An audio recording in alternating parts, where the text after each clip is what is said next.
Hello friends, welcome back to channel. आज का हमारा टॉपिक है disadvantages of inadequate working capital. अगर एक organisation adequate amount of working capital नहीं मेंटेन कर पाती है तो उससे क्या क्या डिसएडवांटेजेस होंगे वो हम आज डिस्कस करेंगे। सबसे पहला डिसएडवांटेज जो यहाँ पर लिखा है वो क्या है?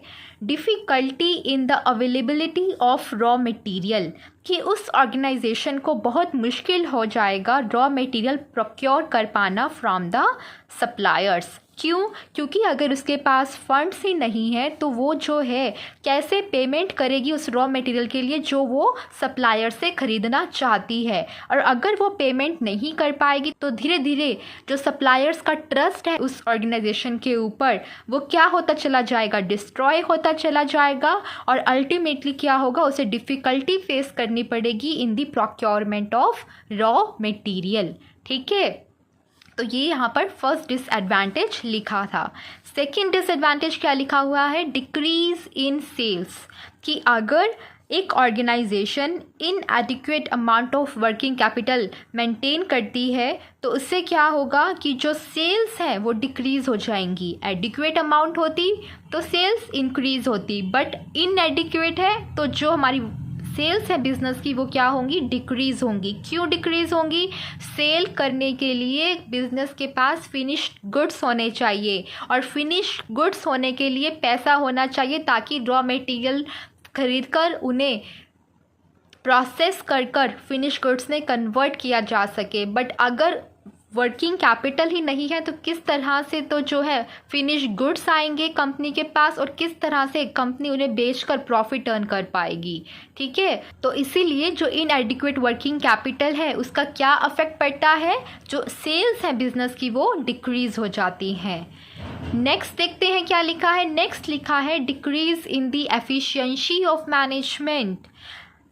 सब कुछ पैसे का खेल है। अगर आपके पास फंड्स नहीं होंगे तो आप अपने जो वर्कर्स हैं, जो आपके एम्प्लॉयज़ हैं, आप उनकी सैलरीज टाइम पर नहीं दे पाओगे। और अगर आपके एम्प्लॉयज़ को कोई रिकॉग्निशन नहीं मिल रहा है उस एफ़र्ट के लिए जो वो आपकी ऑर्गेनाइजेशन में पुट कर रहे हैं तो उससे क्या होगा? उनका जो मोराल है वो गिर जाएगा और वो अपना बेस्ट नहीं दे पाएंगे और जिससे क्या होगा? जो मैनेजमेंट की एफिशिएंसी है वो कम होती चली जाएगी। ठीक है, तो ये जो है थर्ड डिसएडवांटेज था हमारे पास। नेक्स्ट क्या लिखा है? Non utilisation of favourable opportunities, कि जो फेवरेबल अपॉर्चुनिटीज़ आएंगी एक ऑर्गेनाइजेशन के पास उनका वो यूटिलाइजेशन नहीं कर पाएगी। क्यों नहीं कर पाएगी? क्योंकि उसके पास adequate amount of working capital नहीं है। अगर किसी ऑर्गेनाइजेशन के पास फंड्स जो हैं वो नहीं है तो वो क्या नहीं कर पाएगी? वो adequate quantity of raw material purchase नहीं कर पाएगी। जब क्या होगा? जो मार्केट में अपॉर्चुनिटीज़ हैं वो फेवरेबल हों। एग्जाम्पल की हेल्प से समझते हैं। सपोज़ कीजिए कि जो प्राइजेज़ हैं रॉ मटेरियल के वो एकदम से कम हो जाते हैं तो इससे क्या एडवांटेज एक ऑर्गेनाइजेशन को मिल सकता है? वो अगर उस कम हुए प्राइजेस के रॉ मटेरियल अगर खरीद कर रख लेती है बिजनेस में और बाद में जब प्राइजेस इंक्रीज़ होंगे तब उन्हें बेचेगी मार्केट में तो प्रॉफिट अर्न कर सकती है। बट वो ऑर्गेनाइजेशन जिसके पास फंड्स ही नहीं है वो किस तरह से उस रॉ मटेरियल को परचेज कर पाएगी जो कि लोअर प्राइस में मिल रहा है? तो फेवरेबल अपॉर्चुनिटी थी एक ऑर्गेनाइजेशन के लिए कि कम प्राइस में रॉ मटेरियल खरीद कर उसे बेचे मार्केट में तो प्रॉफिट अर्न कर सके, बट उस अपॉर्चुनिटी को यूटिलाइज नहीं कर पाई क्योंकि उसके पास फंड्स ही अवेलेबल नहीं थे। ठीक है, तो इनएडिक्वेट वर्किंग कैपिटल से क्या होता है कि जो फेवरेबल अपॉर्चुनिटीज़ हैं उनका यूटिलाइजेशन एक ऑर्गेनाइजेशन अच्छे से नहीं कर पाती है।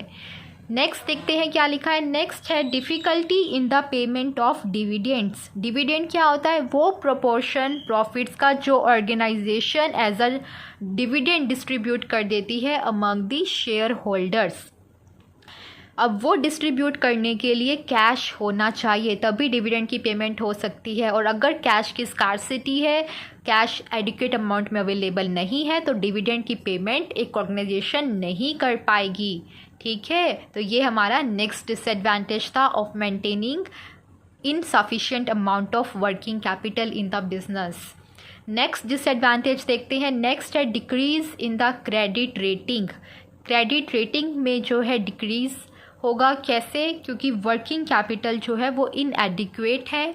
इनएडिक्वेट वर्किंग कैपिटल है तो मतलब जो आपके क्रेडिटर्स हैं, जिससे आपने मान लीजिए शॉर्ट टर्म लोन लिया था, उसकी आप पेमेंट टाइम पर नहीं कर पाओगे। अगर आपकी ऑर्गेनाइजेशन टाइम पर पेमेंट नहीं कर पा रही है अपनी शॉर्ट टर्म ऑब्लिगेशंस की, तो जो क्रेडिटर्स हैं वो जो है अपना जो ट्रस्ट है आपके ऊपर वो खोते चले जाएंगे, वो आप पर ट्रस्ट नहीं करेंगे और आपको दोबारा इजी टर्म्स में क्रेडिट प्रोवाइड नहीं करेंगे। ठीक है, अब ऑब्वियस ही बात है, सपोज कीजिए एक फाइनेंशियल इंस्टीट्यूशन है और आप जो है आज की डेट पर लोन लेकर आते हो 10 लाख रुपीज़ का, और आपको उसको जो है रीपे करना है with in a period of 1 year, और आप 2 साल हो गए हैं आपने जो है उसका पेमेंट नहीं किया है बैंक को, तो बैंक का जो ट्रस्ट है आपके ऊपर, क्या वो मेंटेन रहेगा? बिल्कुल भी नहीं रहेगा। उसे पता चल जाएगा कि आपके पास एडिक्वेट अमाउंट में वर्किंग कैपिटल नहीं है, आपके जो बिज़नेस है वो अच्छे प्रॉफिट अर्न नहीं कर पा रहा है, और इसीलिए फ्यूचर में वो आपको क्रेडिट देते हुए हिचकिचाएगा और आपको शायद क्रेडिट ना भी दे।